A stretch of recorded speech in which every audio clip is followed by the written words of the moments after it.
Assalamualaikum warahmatullahi wabarakatuh. Nama saya Septian Beni Saputra dengan NIM 20200420251. Kelas C akan mempresentasikan tentang Rapid Miner matkul analitika visualisasi data.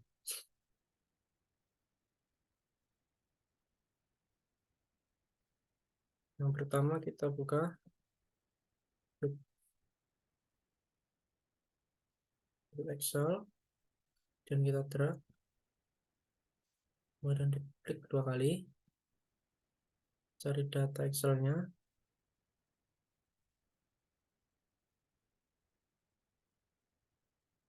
next, kemudian kita cek di data kecurangan perusahaan sesuai, kemudian next.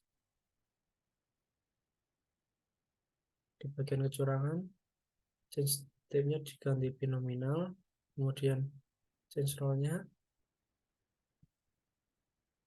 ganti label, dan oke. Kemudian dia ganti auditor, polinominalnya diganti juga dengan binominal. Sini polinominal juga diganti dengan binominal. Kemudian di finish. Kedua kita cari split data yang sama, di drag,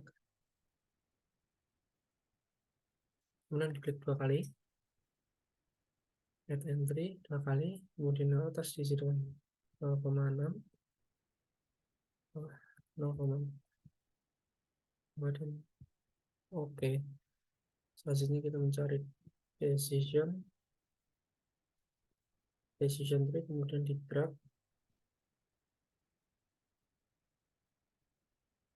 kemudian di bagian kriteria bebas mau memilih gain ratio atau information gain atau gain index. Saya di sini memilih information gain. Kemudian maksimal depth-nya saya memilih 6.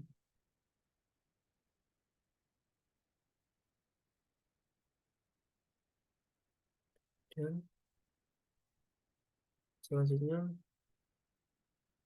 cari apply,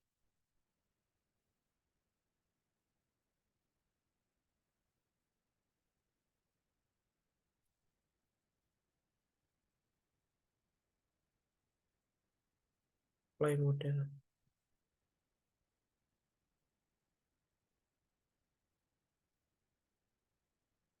dan dibiarkan saja apply modelnya. Yang terakhir mencari performance,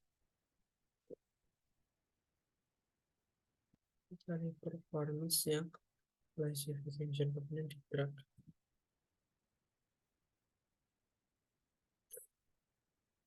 Selanjutnya kita buat garis Excel split data decision tree, dan ke apply model performance, kemudian split data ke apply model, seterusnya.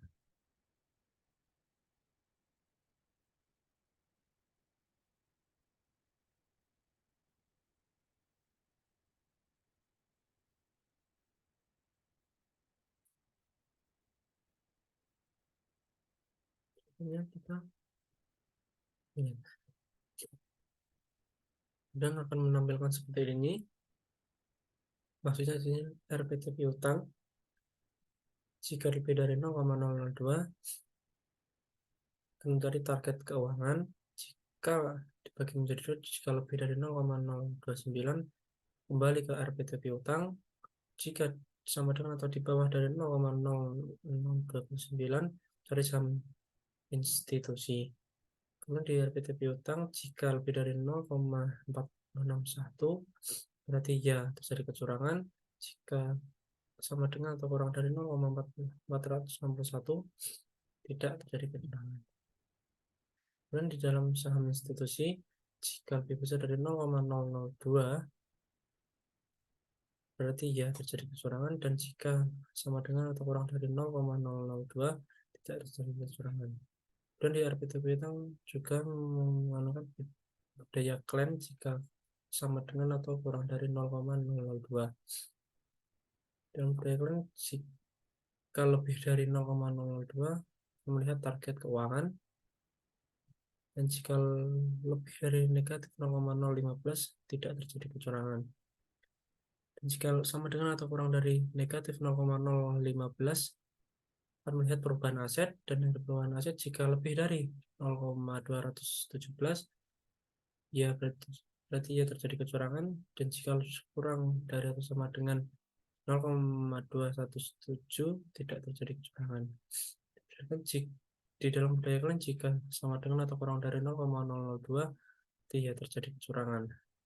Kemudian kita lihat performance vector atau performance, akurasinya 50,00%, prediksi ya-nya true ya-nya 9, kemudian true tidaknya 9, kelas precision-nya 50%. Prediksi tidaknya true ya-nya 14, kemudian true tidaknya 14, kelas precision-nya cuma 50%. Dan yang terakhir kelas recall, true ya-nya 39,13%, true tidaknya 60,27%. Dan kita lihat example set play model. Di sini kita ada berbagai macam jenis, yaitu kecurangan dan prediksinya. Ada yang ya ketemu, ada yang ya tidak, ya tidak, ya tidak, dan ada yang tidak tidak, dan ada ya ketemu ya. Sini macam-macam. Ada yang tidak tidak, ada tidak iya, ada yang tidak, dan tidak tidak, atau ya ya. Dan kita kembali ke desain, kita klik decision tree, kita menghapus centang di sini, kemudian sama di sini.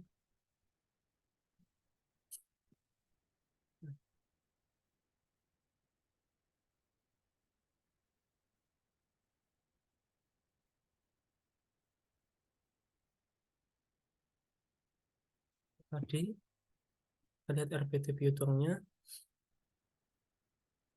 jika lebih dari 0,002 maka kita melihat target keuangan.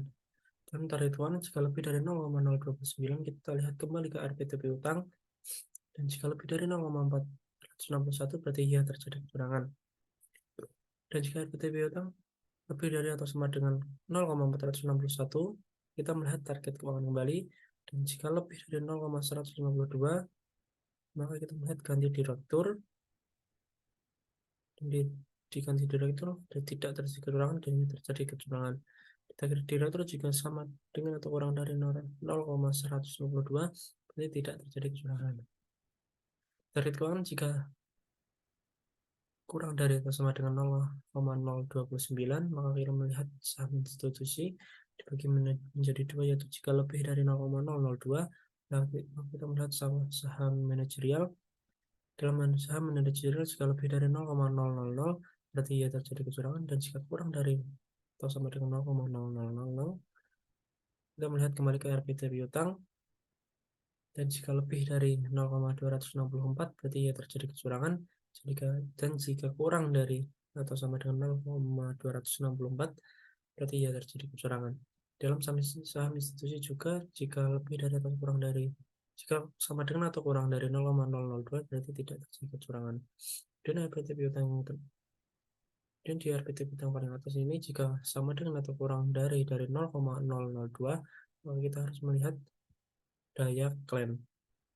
Dalam berdasarkan jika lebih dari 0,002 berarti kita kembali ke target keuangan, dan jika lebih dari negatif 0,015 berarti kita melihat jumlah rapat KA, dan jika lebih dari 5.500 maka kita melihat kembali ke proses perubahan aset, dan jika lebih dari 0,085 maka tidak terjadi kecurangan, dan jika sama dengan atau kurang dari 0,085 maka ya terjadi kecurangan. Di jumlah rapat KA jika sama dengan atau kurang dari 5,500 maka tidak terjadi kecurangan. Dan target keuangan jika sama dengan atau kurang dari negatif 0,015 maka kita kembali melihat perubahan aset, dan jika lebih dari 0,217 maka ia terjadi kecurangan, dan jika sama dengan atau kurang dari 0,217 maka melihat kembali ke perubahan aset, dan jika lebih dari atau lebih dari negatif 0,730 maka tidak terjadi kecurangan, dan jika sama dengan atau kurang dari negatif 0,730 maka ia terjadi kecurangan. Dibayangkan juga jika sama dengan atau kurang dari 0,002 maka ia terjadi kecurangan. Selanjutnya kita melihat performance vektor. Performance akurasinya di sini 45,65%. Prediksinya diterunnya 10, kemudian true tidaknya 12, class precisionnya 45,45%. Kemudian prediksi tidaknya true 13, true tidaknya 11, class precisionnya 45,83%. Kemudian class recallnya true-nya 43,48% dan true tidaknya 47,83%. Selanjutnya di round 0, curang dan prediksinya sama seperti tadi, ada yang ya ketemu tidak, yang ketemu tidak, tidak ketemu ya, tidak ketemu tidak, atau ya ketemu ya. Di sini perbedaannya ada yang ya ketemu ya, tidak ya ketemu tidak, tidak ketemu ya, kemudian ada yang tidak ketemu tidak, ada yang ya ketemu ya, dan seterusnya. Sekian presentasi dari saya. Assalamualaikum warahmatullahi wabarakatuh.